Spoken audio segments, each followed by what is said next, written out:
Good morning, guys. Starting this vlog a little different with me starting it. I'm going to start off thanking our sponsor for this video. It is by Abasi, and it's a fan that helps regulate the heat.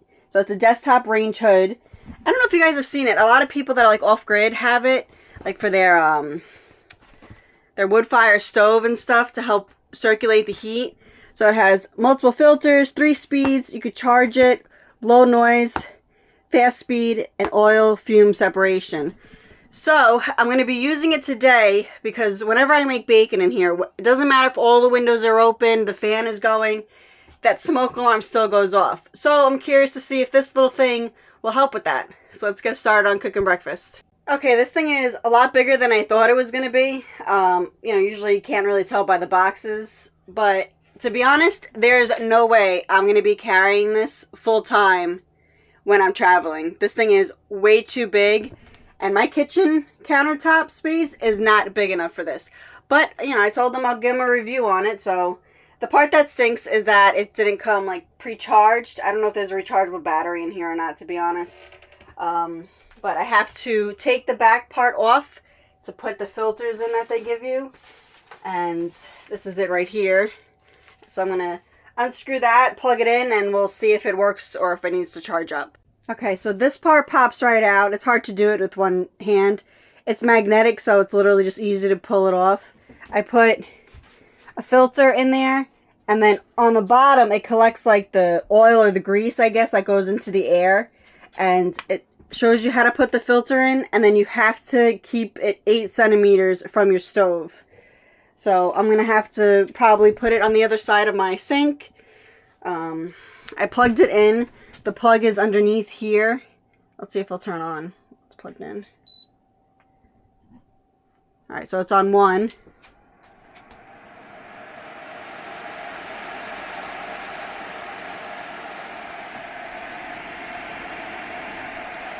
Kind of loud. This is on 2.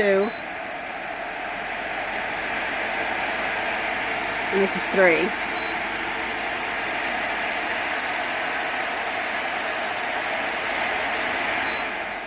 So since I don't have like a full-size oven and stove, this is basically going to be my range hood.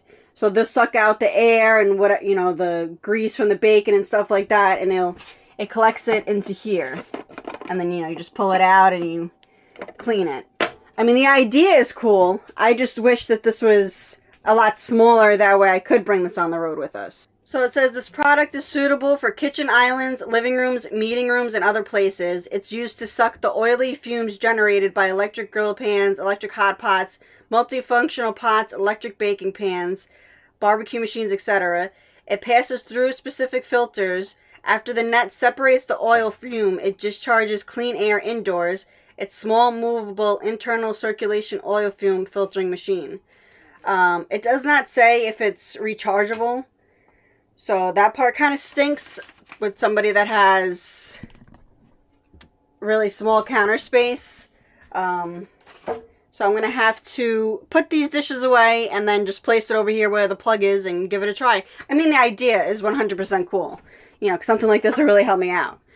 But like I said, I just wish this was really, really small. So I have it going for the eggs. That way I don't put it on at the last minute, so it continuously clean the air. So I don't know if you guys can see, but the smoke is going right towards it, which is nice. And then I was worried about it messing with the flame, but it's not. So far it's pretty cool, but the only downfall is just how huge it is.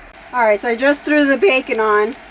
So you don't feel it here. It's legit pulling the smoke, and then it's, as you can see, all my stuff blowing.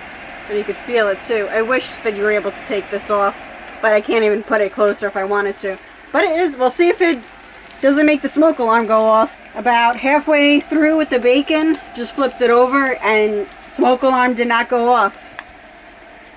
Pretty happy with this product.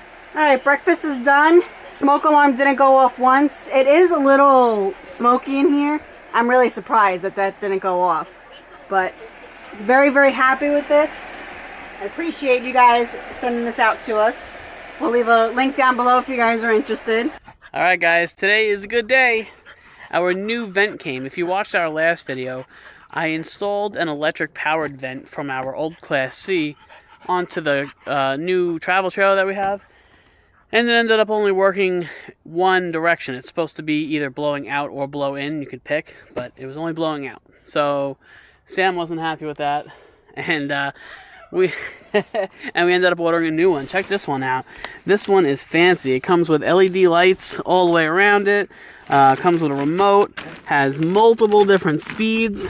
And this one will close if the rain, if it starts to rain, which is really nice too. Usually we're pretty good with that, but this is Florida and you just never know with the weather, especially in the summertime. So we're going to pull this one out. I'm going to get it on there.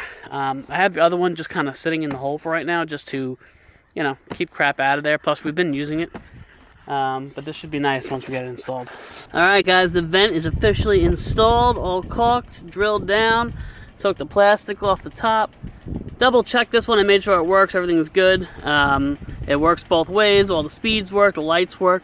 Let me jump down and I'm going to show you the light. The thing is wild. Today we installed a new vent fan. I absolutely love it. We got it off Amazon for around 170 bucks. It has LED lighting, multiple settings, and a remote, which I absolutely love. So while we're in bed and I'm freezing my butt off, I can just boop, hit it and not have to get up and be even more cold. So you're going to press on. And the fan starts up with it. And over here it shows you on the remote. Over here on the remote. Alright, hold on. It shows you the speed, the room temperature, and the temp that it's set at, the fan. So I can change the speed of the fan if I want, if I don't want it so high. So right now it's at 30. And then let's go up higher. That's at 90%. That thing is moving. It moves a lot of air, guys. And I can change the temperature if I want it to be a different temp in here. So ooh, you feel it? Yeah. So it's at 76 now. And then I'm doing air out. If I want to bring air in, I just click it. Yep. It's going to slow itself down. And then it'll turn another way. Samantha, I'm blowing away. Turn it down. And then the part that's really cool that I like, what I like about this, is be careful with your eyes, guys. Put sunglasses on. Yeah. Ah! Those lights are super bright to the point where if you stare at them for like more than a second, they hurt and you see black spots. Yeah. It only has one setting, which kind of stinks. I was hoping that it would have low, medium, high. That way I can use it as a night light, or while we're eating dinner at the dinette, I can make it a little dim in here. But who cares, honestly? But it's a great vlogging light. It is. That thing really lights it up in here. I am really, really happy with this. Yeah, that was an awesome upgrade. Oh, and also if it rains, it automatically closes. Yeah. So that's a pretty cool feature to have. Not that I'm trying to test it because, you know. Yeah. But it's good, like if you forget or maybe you ran out for like a second and it starts raining and you left it open, it'll close. In Florida, it likes to randomly rain, so. So Sam and I were getting tired of having to constantly fill the onboard water tank in this RV. It is pretty small. I think it only holds about like 26, 27 gallons. So by the time we do dishes and take a shower and, you know, whatever else, flush the toilets, we rip through that water pretty quick. So when we're here on the property, I decided to make a water pump. I bought an RV water pump and it connects to our IVC tote directly to it. Comes out of that spigot, comes into the water tote. The pump pressurizes it and it goes into the city water fill. So it's just like if we were plugged in at like a campground or, you know, your mom's house or something like that. It's the same thing. So it's really nice. We don't have to worry about, you know, 26 gallons of water. When this thing is full, right now it probably has about 100 gallons, 125 gallons in it. But it's really nice. It just keeps pulling from there. We don't have to constantly stop what we're doing. Hook everything up, fill the water tank, close it, do it all over again in a couple days. So this is really sweet. I bought this pump. I forget the brand name, but I'll put it down below if you guys are interested. But this was, I want to say like 50 or 60 bucks, something like that. And then I wired it into our Predator. I bought you had to buy this because it comes with just the pigtail wires. So I bought two 12 volt DC adapters. So I bought two of these. And then you could wire it in. You can see I attached them. And then it plugs in just like that. And the 12 volt DC powers this pump. And it's really nice. It powers everything. So you just press this button to wake it up. And you can hear it prime. Has a little onboard filter. You can actually see some particles in there. This just twists off and you can clean it out. It's not a problem. Sometimes back in the day when we would have to constantly, put a hose in there to suck water out to fill this, sometimes the hose would have like a little particle in it or something, so it would get in there. Now we're sucking from the bottom, so any particles obviously sits on the bottom, so it sucks them in. But this filter catches it, which is really nice. It won't pump it into the RV. So that's a really great upgrade. I think total cost, without the Predator I think is like $200. But the pump itself was, I think, like I said, $60. I bought these fittings. I forget the name. I'll put a link down below because these fittings are smaller than a standard garden hose fitting. But I had to buy 2 of those that convert from that size to a garden hose size.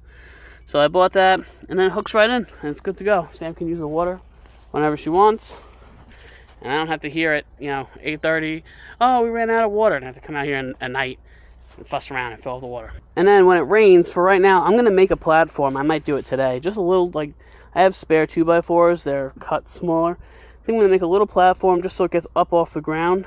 And then I'm going to put the Predator on this block. And I'm going to take this, because it's supposed to rain tomorrow for about 4 hours. Pretty good, too. And I'm just going to put it over it. I'll lift it up off the ground. It'll be good to go. It won't get wet, and we can still use the water as needed. Eventually, I am thinking about putting like a second battery box over here, and maybe having the water pump sit in that one. That way, it's just kind of there. All I have to do is, when we get to this property, we just hook up the hoses, and we're good to go. I don't have to worry about if it rains or whatever. It'll just be protected already. And then I want to hardwire it into the DC power somewhere over here. I got to figure out what's what, but I think that'll be a really good plan. At least it'll be, kind of plug and play. I won't have to first pull out the whole pump, set it up. So we are starting to wrap some stuff up here. We're going to head out for a little bit. We're actually going to go over to Daytona Bike Week for a few days, hang out there. I got a campground reservation, so should be a pretty good time. But I want to wrap everything up here, make sure everything's secure, safe, locked up, and then we're going to head out. And of course, I'll vlog it and bring you guys along. If you guys are interested, that should be in the next video. But I'm going to put an ending on this one, and I'll see you guys probably in Daytona. See you guys later.